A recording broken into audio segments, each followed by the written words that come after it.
अस्सलामुअलैकुम। Welcome to एमराद।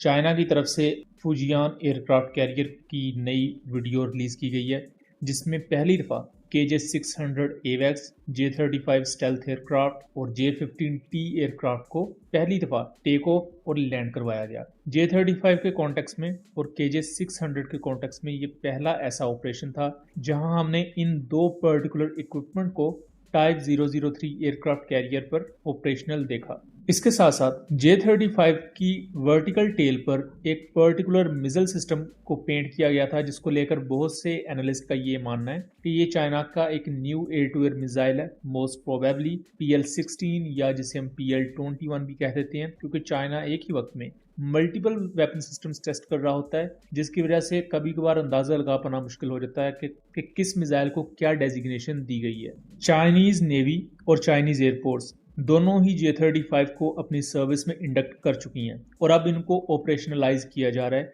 Means के वक्त के साथ साथ इनको इंटीग्रेट किया जा रहा है और आने वाले कुछ माह के अंदर ये अपने अपनी पर्टिकुलर सर्विसेज में कंप्लीटली इंटीग्रेट हो जाएंगे। इसी तरह पाकिस्तान एयरफोर्स के पायलट्स भी चाइना में मौजूद हैं, जो J-35 पर अपनी ट्रेनिंग कंप्लीट कर रहे हैं।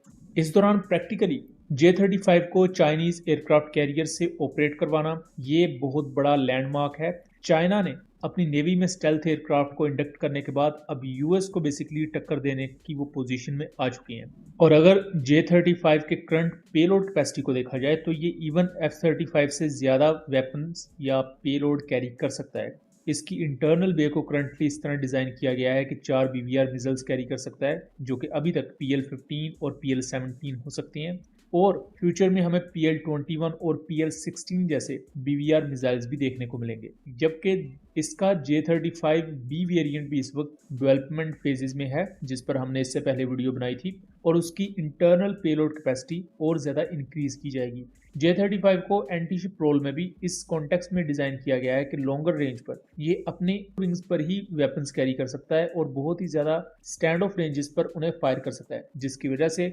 अपने उस स्टेल्थ पोस्चर को खराब ना करते हुए इसे इस पर्टिकुलर ऑपरेशन में डिप्लॉय किया जा सकता है।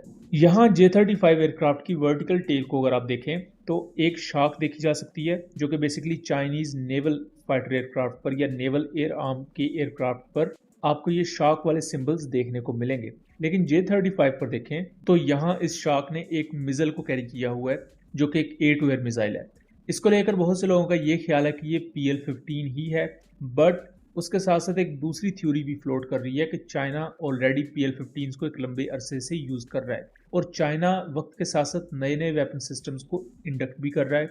और रिसेंट मिलिट्री परेड के बाद चाइना अब ज्यादातर अपने नए वेपन्स को लेकर ही PR कर रहा है। तो यहाँ जो एयर टू एयर मिसाइल दिखाया गया है, इसका सेंट्रल पार्ट विजिबल नहीं है, जिससे ये हम अंदाजा लगा सकते हैं कि ये PL-21B हो सकता है, जो कि बेसिकली एक ramjet powered long range BVR missile है, जो कि चाइना डेवलप कर रहा है। इससे पहले J-20 पर एक mysterious air to air missile देखी गई थी, जिसको लेकर हमने वीडियो बनाई थी, उसका लिंक डिस्क्रिप्शन में दे दूंगा। और उस मिसाइल को लेकर भी यही अंदाजा लगाया जा रहा था कि ये PL-21 ramjet powered air to air missile है। करंटली अगर PL-15 की बात करें तो ये 200 किलोमीटर से ज्यादा रेंज देती है और इसको कॉम्बैट सिनेरियो में पाकिस्तान इंडिया के खिलाफ डिप्लॉय कर चुका है और इसी को यूज करते हुए इंडिया के 7 एयरक्राफ्ट शॉट डाउन किए गए थे। जबकि PL-21 इसी का ही एक अपग्रेडेड वेरिएंट होगा, जो कि रैमजेट पावर्ड मिसाइल होगा। और ramjet powered missiles normal rocket motor वाले मिसाइल की निस्बत लाइटर होते हैं, क्योंकि ये ऑक्सीडाइजर कैरी नहीं कर रहे होते।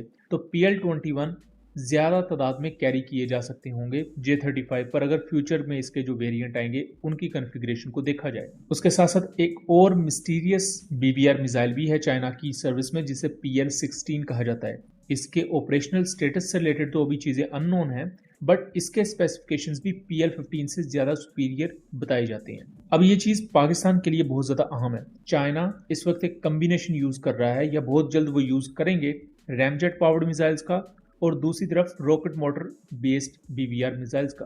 अब जो रैमजेट पावर्ड मिसाइल्स हैं, ये पहाड़ी एरियाज पर या बहुत ही ज्यादा हाई एल्टीट्यूड पर अच्छा परफॉर्म नहीं करती, जैसा कि मीटियोर जैसी मिसाइल्स आप देखते हैं। पहाड़ी एरियाज पर या बहुत ज्यादा एल्टीट्यूड पर अगर ये बहुत अच्छा परफॉर्म ना भी करें, लेकिन सी सरफेस के नज़दीक और मीडियम टू लो एल्टीट्यूड पर और मैदानी एरियाज में ये बहुत ज़्यादा डेडली होती हैं। इवन रॉकेट मोटर वाली मिसाइल से भी ज़्यादा डेडली आपको रैमजेट पावर्ड मिसाइल्स देखने को मिलेंगी। तो यहाँ फ्यूचर में हमें पाकिस्तान की भी वो सेम स्ट्रेटजी नज़र आ रही है कि पाकिस्तान PL-15 को भी यूज़ करेगा और दूसरी तरफ हमें रैमजेट पावर्ड BVR मिसाइल्स भी सर्विस में देखने को मिलेंगी। ये चाइना की PL-21 हो सकती है, जबकि दूसरी तरफ तुर्किया भी गोखान BVR मिसाइल को डेवलप कर रहा है, जो कि सेम मीटियोर वाले कॉन्सेप्ट पर ही डेवलप की जा रही है। मीटियोर अपने आप में एक बहुत अच्छी मिसाइल है, लेकिन इंडिया उसे क्यों नहीं सही तरीके से यूज कर पाया, ये अभी तक एक मिस्ट्री है। इंडिया फेस सेविंग के लिए ये कहता है कि उनके पास मीटियोर नहीं थी और उन्हें अभी डिलीवर नहीं की गई, लेकिन इसकी कोई सेंस नहीं बनती। मई के महीने में ही राफेल की एक पिक्चर आ चुकी है जिसमें इसने BVR मिसाइल्स के कॉन्टेक्स्ट में मीटियोर्स को कैरी किया हुआ है, तो इसकी कोई जस्टिफिकेशन नहीं है कि इंडिया के पास BVR मिसाइल नहीं थी और इस वजह से उनके राफेल शॉट डाउन हो गए।